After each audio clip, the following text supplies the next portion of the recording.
Next സീനിലാകട്ടെ ബിഗ്നിയും boy ഫ്രണ്ടും കൂടി ഒന്നിച്ചിരുന്ന് ഫുഡൊക്കെ കഴിക്കുകയാണ്. അങ്ങനെയിരിക്കെ തനിക്ക് മതിയായെന്നൊക്കെ ബോയ് ഫ്രണ്ട് പറയുമ്പോഴത്തേക്കും കുറച്ചുകൂടി ഫുഡൊക്കെ കഴിക്കുവാനായിട്ട് ബിഗ്നിയും ആവശ്യപ്പെടുന്നു.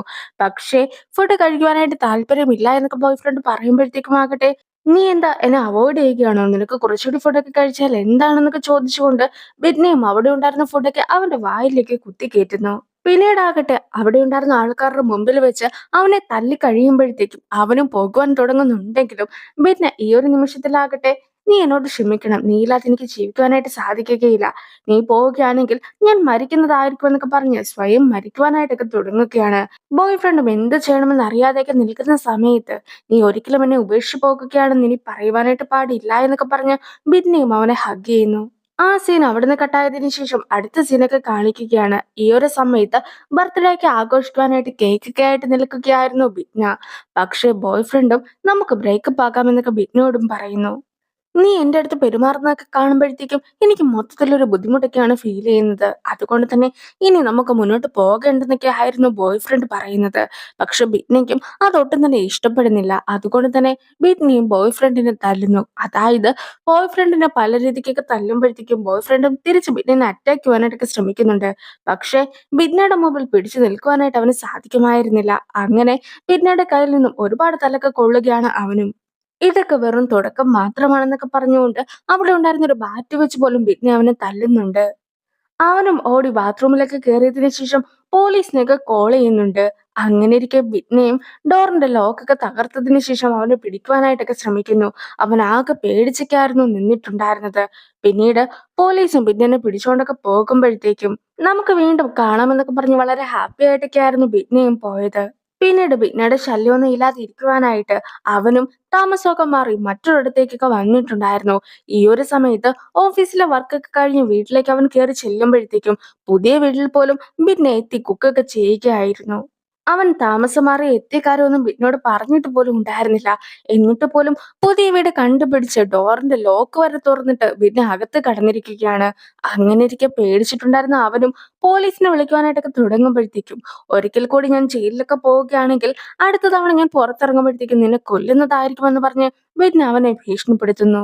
മാത്രമല്ല നേരത്തെ അവളെ പോലീസിനൊക്കെ പിടിച്ചു കൊടുത്തിട്ടുണ്ടായിരുന്നത് കൊണ്ട് തന്നെ അവനായിട്ട് തല്ലൊക്കെ കൊടുക്കുകയും പിന്നീട് അവൾ മുടിയൊക്കെ വെട്ടുവാനായിട്ട് പഠിച്ചിട്ടുണ്ട്. അതുകൊണ്ട് തന്നെ അവന്റെ വളർന്ന മുടിയൊക്കെ വെട്ടി കൊടുക്കാമെന്നൊക്കെ അവൾ പറയുകയും ചെയ്യുകയാണ്. അങ്ങനെ ഇരിക്കെ, നീ പറയുന്ന എന്ത് വേണമെങ്കിലും ഞാൻ ചെയ്യാം, പോലീസിനെ വിളിക്കുകയുമില്ല, നീ ഒന്ന് ബ്രേക്കപ്പ് ആകുവാൻ സമ്മതിക്കാമോ എന്നൊക്കെ ബിദ്നയുടെ അടുത്തും അവൻ ചോദിക്കുന്നുണ്ട്. പക്ഷെ അത് മാത്രം ബിദ്ന സമ്മതിച്ചു കൊടുക്കുമായിരുന്നില്ല. അതായത് ബിദ്നയ്ക്ക് ആവശ്യമായിട്ടുള്ളത് അവനെയാണ്. അതുകൊണ്ട് തന്നെ ബ്രേക്കപ്പ് ആകാമോ എന്നൊക്കെ ചോദിക്കുവാനേ പാടില്ല എന്നൊക്കെ പറഞ്ഞ് വീണ്ടും അവനെ ഒരുപാട് ഉപദ്രവിക്കുകയാണ് ബിദ്നയും. നീ മരിക്കാതെ ഒരിക്കലും നിനക്ക് എന്റെ അടുത്ത് നിന്നും രക്ഷപ്പെടുവാനായിട്ട് സാധിക്കുകയില്ല എന്നൊക്കെ പറഞ്ഞ് ബിദ്നയും അവിടെ ഉണ്ടായിരുന്ന ഒരു ചുറ്റികയൊക്കെ വെച്ചിട്ട് അവന്റെ കാലും തല്ലി ഓടിക്കുന്നു. പക്ഷെ ഇത്രയൊക്കെ ഉപദ്രവിച്ചതിന് ശേഷം പെട്ടെന്ന് തന്നെ ബിദ്നയുടെ സ്വഭാവമൊക്കെ മാറിയിട്ട് അവന്റെ അടുത്ത് ക്ഷമ ചോദിക്കുകയും ഞാൻ പറയുന്നതൊക്കെ കേൾക്കുകയായിരുന്നെങ്കിൽ നിനക്ക് ഇങ്ങനെയൊന്നും വരികയില്ലായിരുന്നല്ലോ എന്നൊക്കെ പറയുകയും ചെയ്യുകയാണ്. നിലവിലുള്ള മുറിവ് കരിയുന്നതിന് മുമ്പായിട്ട് തന്നെ വീണ്ടും പിന്നെ വാതിലിട്ടൊക്കെ കൊട്ടുമ്പോഴത്തേക്കും ബോയ് ഫ്രണ്ടും ആത്മഹത്യ ചെയ്യാമെന്ന ഒരു തീരുമാനത്തിലേക്കൊക്കെ എത്തുന്നു. അങ്ങനെ അവനും ആത്മഹത്യ ചെയ്യുവാനായിട്ട് കഴുത്തില് കയറൊക്കെ ഇട്ട് കുരുക്കി കഴിയുമ്പോഴത്തേക്കുമാണ് പെട്ടെന്ന് ആ ഒരു കയറൊക്കെ വിട്ടുപോയി അവനും നിലത്തേക്കൊക്കെ വീഴുന്നത്. അതായത് ഇതുവരെ നടന്നിട്ടുണ്ടായിരുന്ന എല്ലാ കാര്യങ്ങളും അവൻ ഓർക്കുന്നതായിരുന്നു. അതായത് അവളുടെ കണ്ണിലേക്കൊക്കെ അവൻ നോക്കിയിട്ടൊക്കെ ഉണ്ടായിരുന്നല്ലോ. ഈ ഒരു സമയത്ത് അവളും അവനെ ഹിപ്നോട്ടൈസ് ചെയ്ത് ഈ റിയൽ ആയിട്ട് നടന്നിട്ടുള്ള സംഭവങ്ങളെല്ലാം തന്നെ അവന്റെ ലൈഫിൽ നടന്നതായിട്ടൊക്കെ മാറ്റിയെടുക്കുകയായിരുന്നു. അവനും അതിന്റെ വേദനയൊക്കെ ശരിക്കും ഫീൽ ചെയ്തിട്ടുണ്ടായിരുന്നു. ശരിക്കും പറയുകയാണെങ്കിൽ ഇതെല്ലാം തന്നെ അനുഭവിച്ചിട്ടുണ്ടായിരുന്നത് മിൻജോൺ. പക്ഷെ ഈ ഒരു സമയത്ത് ഇതെല്ലാം തന്നെ ബോയ് ഫ്രണ്ട് അനുഭവിക്കുകയാണെങ്കിൽ എങ്ങനെയായിരിക്കും ഉണ്ടായിരിക്കുക എന്നൊക്കെ അവൻ എക്സ്പീരിയൻസ് ചെയ്യുവാനായിട്ടായിരുന്നു ഈ ഒരു രീതിക്കൊക്കെ ബിഗ്നയും പെരുമാറിയിട്ടുണ്ടായിരുന്നത്. ശരിക്കും എന്താണ് നടക്കുന്നതെന്ന് മനസ്സിലാക്കാതെയൊക്കെ ബോയ് ഫ്രണ്ട് നിൽക്കുമ്പോഴത്തേക്കും, ഞാൻ നരകത്തിൽ നിന്നും വന്ന് ചെകുത്താനാണ്, യഥാർത്ഥത്തിൽ വിക്ടിം എന്തൊക്കെയാണോ അനുഭവിച്ചിട്ടുള്ളത് അതെല്ലാം തന്നെ നിന്നെ കൊണ്ട് അനുഭവിപ്പിക്കുകയായിരുന്നു ഞാൻ ചെയ്തിട്ടുണ്ടായിരുന്നത്. ഇപ്പോൾ നീ ചെയ്ത കുറ്റങ്ങളൊക്കെ നീ സമ്മതിക്കുകയാണെങ്കിൽ ഇതോടെ ഇതെല്ലാം തന്നെ അവസാനിക്കും. അതേസമയം നീ ഇതൊന്നും തന്നെ സമ്മതിക്കാതെയൊക്കെ ഇരിക്കുകയാണ് എങ്കിൽ ഇപ്പോഴും നടന്ന കാര്യങ്ങൾ വീണ്ടും നിന്റെ ലൈഫിൽ നടത്തുന്നതായിരിക്കുമെന്നൊക്കെ അവളും പറയുന്നു. നീ എന്തിനാണ് മിൻചോണ് വേണ്ടി പ്രതികാരം ചെയ്യുവാനായിട്ടൊക്കെ എത്തിയിട്ടുള്ളത്? ഞാനും അവളെ കൊന്നൊന്നും ഇല്ലല്ലോ എന്നൊക്കെ ബോയ് ഫ്രണ്ട് പറയുമ്പോഴത്തേക്കും, നീ എന്നാണോ അവസാനമായി അവളെ ഉപദ്രവിച്ചത് അന്ന് തന്നെ അവൾ മരിച്ചതാണ്. അവളുടെ ആത്മാവ് അവളുടെ ശരീരം വിട്ട് പോയി കഴിഞ്ഞിരിക്കുന്നു. ഇപ്പോൾ മരിച്ചതിന് തുല്യമായിട്ടാണ് അവൾ ജീവിക്കുന്നത്.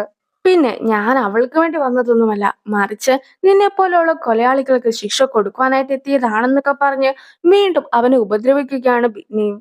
ഞാൻ ചെയ്തതെല്ലാം തന്നെ തെറ്റായിരുന്നു. നീയും എന്നോട് ക്ഷമിക്കണമെന്നൊക്കെ ബോയ് ഫ്രണ്ട് പറഞ്ഞുകൊണ്ടിരിക്കുമ്പോഴത്തേക്ക് ബിഗ്നയും ഒരു കോളൊക്കെ ചെയ്യുകയാണ്.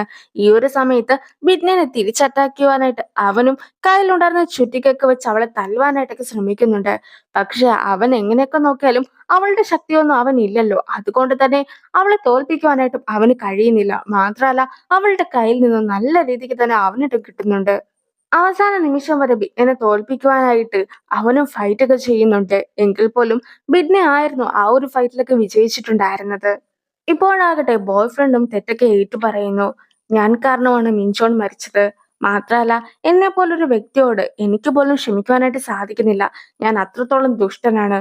ഞാനും മരിക്കേണ്ടവനാണെന്നൊക്കെ അവൻ പറയുമ്പോഴത്തേക്കും ബിഗ്നയും, എന്നാൽ നീ പോയി മരിച്ചോ, നീയും നരകത്തിലേക്ക് ചെന്നോ എന്നൊക്കെ പറഞ്ഞ് കയ്യിലുണ്ടായിരുന്ന കത്തി വെച്ച് അവനെയും കുത്തിക്കൊല്ലുന്നു. പിന്നീട് കത്തിയുടെ അറ്റത്തായിട്ട് ഗഹന എന്ന് എഴുതിയിട്ടുണ്ടായിരുന്ന ഒരു സീലൊക്കെ ഉണ്ട്. അതും കൂടി അവന്റെ നെറ്റിയിലേക്ക് വെക്കുമ്പോഴത്തേക്കും നെറ്റിയിലാകട്ടെ ഗഹന എന്നൊക്കെ എഴുതി വരികയാണ്. എന്തായാലും അവനെയും കൊന്ന് അവന്റെ ആത്മാവിനെ നരകത്തിലേക്ക് അയച്ച് വിഘ്നയും സന്തോഷിക്കുന്നു. ഇനി സംഭവമൊക്കെ നടന്ന സ്ഥലത്തേക്ക് പിറ്റേ ദിവസം ആകുമ്പോഴത്തേക്കും പോലീസും എത്തുകയാണ്. വളരെ ക്രൂരമായിട്ടൊക്കെ ആയിരുന്നു ബോയ് ഫ്രണ്ടിനെ കൊന്നിട്ടൊക്കെ ഉണ്ടായിരുന്നത്. അതിനുശേഷമാകട്ടെ ഈ ഒരു ബോഡി വീടിന്റെ അകത്തു നിന്നും പുറത്തേക്ക് ഇട്ടതാണെന്ന് പോലീസിന് അത് കാണുമ്പോൾ തന്നെ മനസ്സിലാകുന്നു. പക്ഷെ അവർ തിരിച്ച് വീടിനകത്തേക്കൊക്കെ കയറി കഴിയുമ്പോഴത്തേക്കും അവിടെ കൊലപാതകം നടന്നതിന്റെ യാതൊരു വിധത്തിലുള്ള ലക്ഷണവും ഉണ്ടായിരുന്നില്ല. മാത്രമല്ല, അവിടെ ഒരു രക്തക്കറ പോലും പോലീസിന് കണ്ടുപിടിക്കാനായിട്ട് കഴിയുന്നില്ല. ബിഡ്നയും അവിടെ മൊത്തത്തിൽ ക്ലീൻ ആക്കുവാനായിട്ട് മാൻഡുവിന്റെ അടുത്തൊക്കെയായിരുന്നു പറഞ്ഞിട്ടുണ്ടായിരുന്നത്. മാൻഡു ആകട്ടെ അത് മറ്റു രണ്ടുപേരെ ഏൽപ്പിക്കുകയാണ്. ഈ രണ്ടുപേരുടെ കാര്യം പറയുകയാണെങ്കിൽ ഇവർ നരകവുമായിട്ട് കണക്ട് ചെയ്യപ്പെട്ടവരാണ്. അവരുടെ ക്ലീനിങ് എന്ന് പറയുന്നത് സാധാ രീതിക്കുള്ള ക്ലീനിങ് ഒന്നും ആയിരുന്നില്ല. അവിടെ ബ്ലഡ് സ്റ്റെയിൻസ് മാത്രമായിരുന്നില്ല അവർ ക്ലീൻ ചെയ്തിട്ടുണ്ടായിരുന്നത്. അവന്റെ ബോഡിയിൽ ജസ്റ്റിഷ് തൊട്ടതായിട്ടുള്ള എന്തെങ്കിലും പാടുകളോ മറ്റോ ഒക്കെ ഉണ്ടെങ്കിൽ അതെല്ലാം തന്നെ അവർ റിമൂവ് ചെയ്ത് കളയുന്നു. മാത്രമല്ല, അവിടെ ഫൈറ്റ് ചെയ്തപ്പോഴത്തേക്കും പല പല സാധനങ്ങൾ നശിച്ചൊക്കെ പോയിട്ടുണ്ടായിരുന്നു. ചില ചില്ലുകളൊക്കെ പൊട്ടിപ്പോവുകയും തടിയൊക്കെ തകർന്നു പോവുകയൊക്കെ ചെയ്തിട്ടുണ്ടായിരുന്നെങ്കിൽ പോലും അവരും അവരുടെ കയ്യിലുള്ള ഇൻസ്ട്രുമെന്റ്സ് ഒക്കെ വെച്ചിട്ട് അതെല്ലാം തന്നെ പഴയപടിയാക്കുന്നു. അവർ അത്രയ്ക്ക് സൂക്ഷ്മമായിട്ട് അവിടെ മൊത്തത്തിൽ ക്ലീൻ ഒക്കെ ചെയ്തിട്ടുണ്ടായിരുന്നത് കൊണ്ടാണ് പോലീസിനും അവിടെ നിന്നും ഒരു തുമ്പും ലഭിക്കാതെയൊക്കെ പോയത്. ജസ്റ്റീഷ്യയാണ് അവർക്ക് ഈ ദൗത്യമൊക്കെ കൊടുത്തതെന്ന് ഞാൻ പറഞ്ഞപ്പോഴത്തേക്കും അവർക്ക് എന്ത് സന്തോഷമായിരുന്നോ. അവർ ശരിക്കും നിങ്ങളെ ഒരുപാട് ബഹുമാനിക്കുന്നുണ്ടെന്നൊക്കെ മാണ്ടവും പറയുകയാണ്. അതേസമയം അവരെ കാണിക്കുമ്പോഴത്തേക്കും അവരും പരസ്പരം സംസാരിക്കുകയൊക്കെയാണ്. ജസ്റ്റീഷ്യയാണ് നമുക്ക് ഈ ഒരു ദൗത്യം നൽകിയിട്ടുള്ളത്. അതുകൊണ്ട് തന്നെ ഒരവശേഷിപ്പെങ്കിലും ബോഡിയിലൊക്കെ കാണുകയാണെങ്കിൽ ജസ്റ്റീഷ്യ നമ്മളെ തീർക്കുന്നതായിരിക്കും. സോ നമ്മളും അത്രയ്ക്ക് സൂക്ഷ്മമായിട്ട് എല്ലാം ക്ലീൻ ചെയ്യണം. അവൾ ഏത് നേരത്താണ് ഏത് രീതിയിലാണ് പെരുമാറുക എന്നൊന്നും തന്നെ പറയുവാനായിട്ട് കഴിയുകയില്ല എന്നൊക്കെ അവരും പറയുന്നു. തെറ്റ് ചെയ്യുന്ന ആൾക്കാർക്ക് ഏത് രീതിയിലുള്ള ശിക്ഷയാണ് ലഭിക്കുന്നതെന്ന് എല്ലാവരും അറിയണം. അതിനുവേണ്ടിയാണ് ബോഡിയൊക്കെ വെളിയിൽ ഇടുവാനായിട്ട് ഞാൻ ആവശ്യപ്പെട്ടതെന്നൊക്കെ ബിഗ്ന പറയുമ്പോഴത്തേക്കും, വെറുതെ ആൾക്കാർ മാത്രമല്ലല്ലോ പോലീസും ഇതൊക്കെ കാണുന്നതല്ലേ, അപ്പോൾ കൂടുതൽ പ്രശ്നമാക്കുകയില്ലേ എന്നൊക്കെ മാണ്ടവും ചോദിക്കുന്നു. ബോഡി പോലീസൊക്കെ കണ്ടാൽ എന്താണ് കുഴപ്പം, നമ്മൾ മൊത്തം ക്ലീൻ ഒക്കെ ചെയ്തതല്ലേ, അങ്ങനെ ഇരിക്കെ അവരാ ബോഡിയൊക്കെ നോക്കട്ടെ, എന്നിട്ട് അതിൽ നിന്നും ഒരു തെളിവും കിട്ടാതെ വെറുതെ വട്ടം തിരിഞ്ഞൊക്കെ നടക്കട്ടെ, അതും കുറച്ച് രസമുള്ള കാര്യമൊക്കെ അല്ലേ എന്നൊക്കെ ചോദിച്ചുകൊണ്ട് ബിഗ്നയും പോവുകയാണ്. യഥാർത്ഥത്തിൽ ബിഗ്ന ഒരുപാട് ഷോപ്പിംഗ് ഒക്കെ നടത്തിയിട്ടുമുണ്ട്. അവൾക്കും സന്തോഷമൊക്കെ ഉള്ളത് കൊണ്ടാണ് ഇതുപോലെ ഷോപ്പിംഗ് ഒക്കെ നടത്തിയത്.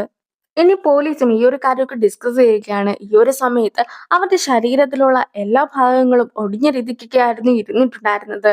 മാത്രമല്ല, അവനെ അവസാനമായിട്ട് കണ്ടിട്ടുണ്ടായിരുന്നത് മിൻചോയുടെ അപ്പാർട്ട്മെന്റിൽ വെച്ചാണ്. അവനും ഫോണിൽ ആരോടോ സംസാരിച്ച് പെട്ടെന്ന് ഒരു ടാക്സിയിലൊക്കെ കയറി പോയി. ഏതോ ഒരാൾ മിൻചോൺ ആണെന്നുള്ള രീതിക്കൊക്കെ ആയിരുന്നു അവന്റെ അടുത്ത് സംസാരിച്ചിട്ടുണ്ടായിരുന്നെന്ന് പറഞ്ഞ് അതിന്റെ തെളിവുകളൊക്കെ ഓഫീസറുടെ കയ്യിലും അവർ നൽകുന്നു. പിന്നെ അവൻ പോയിട്ടുണ്ടായിരുന്ന സ്ഥലമാകട്ടെ റീഡെവലപ്മെന്റിന് വേണ്ടിയൊക്കെ വെച്ചിട്ടുള്ളതായിരുന്നു. അതുകൊണ്ട് തന്നെ ആ ഏരിയയിലെ ക്യാമറ ഒന്നും തന്നെ ഇല്ല. പിന്നീട് അവന്റെ നെറ്റിയിൽ ഗഹന എന്നൊക്കെ എഴുതിയിട്ടുണ്ടായിരുന്നല്ലോ, അത് ഏത് ഭാഷയാണെന്ന് പോലും അറിയാതെയായിരുന്നു അവർ ഇരുന്നിട്ടൊക്കെ ഉണ്ടായിരുന്നത്. അങ്ങനെ ഇരിക്കെ ആ ഒരു ഫോട്ടോ ഒക്കെ അവർ തിരിച്ചൊക്കെ നോക്കി കഴിയുമ്പോഴത്തേക്കും അതൊരു ഗ്രീക്ക് വേർഡ് ആണെന്നൊക്കെ അവർക്ക് മനസ്സിലാകുന്നു. അതിന്റെ അർത്ഥമൊക്കെ നോക്കി കഴിയുമ്പോഴത്തേക്കും നരകം എന്നതായിരുന്നു അതിന്റെ അർത്ഥം. എന്തുകൊണ്ടായിരിക്കും അവന്റെ നെറ്റിയിൽ നരകമെന്നൊക്കെ എഴുതിയിട്ടുണ്ടാവുക? ഇനി അവന് പേര് വല്ലതും ഇട്ടതായിരിക്കുമോ എന്നൊക്കെ അവിടെ ഉണ്ടായിരുന്ന ആ പോലീസുകാരും സംശയിച്ചൊക്കെയിരിക്കുന്നു. ആ ഒരു സീനോട് കൂടി ഈ ഒരു വീഡിയോ അവസാനിപ്പിക്കുകയാണ്. അടുത്തൊരു വീഡിയോ ആയിട്ട് ഇത്രയും വേഗം കാണാം. ബൈ.